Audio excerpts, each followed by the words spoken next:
Genki Call here. Are you ready for a little fun in all of this?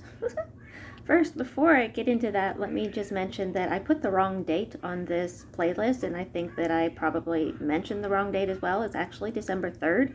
It was December 2nd when I left for the hospital, and I came around midnight. Yeah, that didn't exactly work out the way I had planned, but anyway. So I get here, and I haven't been to this hospital before. I had been here for the pediatrics, but not for the emergency room. And so I didn't know where to go, and I found the entrance, and I pulled into the little area there, and I'm looking, and I'm desperately looking. I'm trying to see if anybody's inside that they can help me and tell me where I'm supposed to park, and how am I going to get her in when she can't walk. And she'll go down on the ground, and I won't be able to get her up, for up to an hour. What am I going to do? So I drove just a little bit further up a little tiny hill, and over to the right there's emergency parking, and I started to turn to the right, and then it's like, no, okay, I'll go left. Which way am I supposed to go? Oh my God, there's no parking attendant because it's 12:30 in the morning.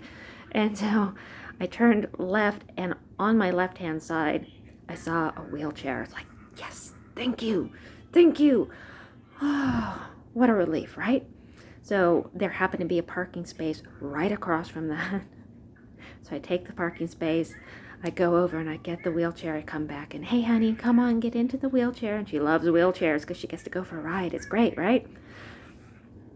Oh my gosh. So I can look at this and laugh. It was kind of scary at the time, but that little tiny hill that I went up was a lot steeper than it looked like when you are pushing a wheelchair with somebody in it that's like 250 pounds, and you're my size, and you're almost 50.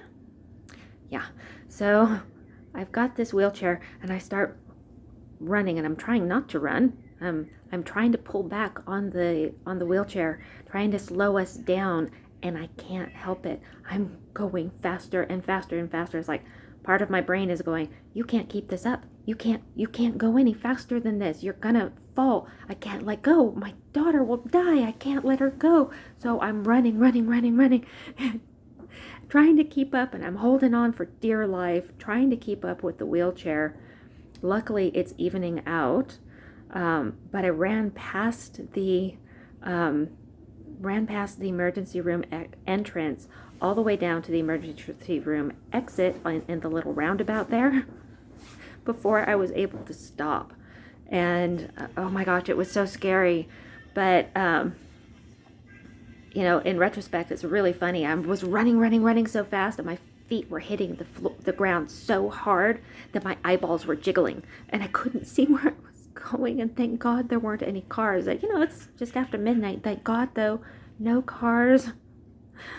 However, in the little roundabout there was a car over by the entrance, and the guy's watching me as I'm valiantly trying to get my daughter's wheelchair over this little tiny curb, and she's heavy, and I'm exhausted from this run, and I'm surprisingly not terribly winded, but I am exhausted from lack of sleep, and this run I've just done trying to hold back all this weight as we go downhill.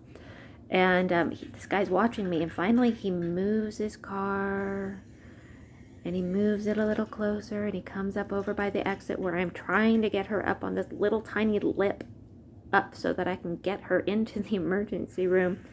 And he rolls down the window, and he leans out, and he looks at me, and he says, "Do you need a cab?" I was like, here I thought he was going to offer to help, when I would have politely declined, because I just about had it at that point. But I'm thinking he's going to offer to help, but no. "Do you need a cab?" No, thank you. I appreciate that. So a little levity in the middle of all this stuff going on. So anyway, I hope that you enjoyed that. I'll have more updates later. Thanks for watching, and we'll see you soon. Bye-bye. Yeah.